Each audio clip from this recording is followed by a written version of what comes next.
ल है हाम्रो बाबाले अलि धेरै निकाल है मलाई पनि चाहियो फुल भिडियो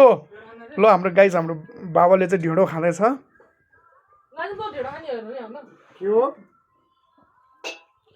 यो फार्सी मुन्डो टमाटरको अचार करलाको चटनी काँक्रो बपको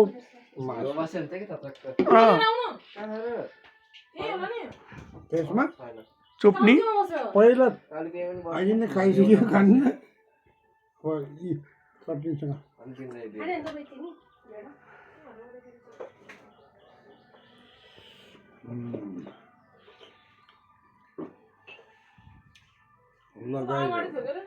अलि राम्रोसँग बसेर खानु न त्यस्तो छड्क्यो भयो सिधा हो त्यसरी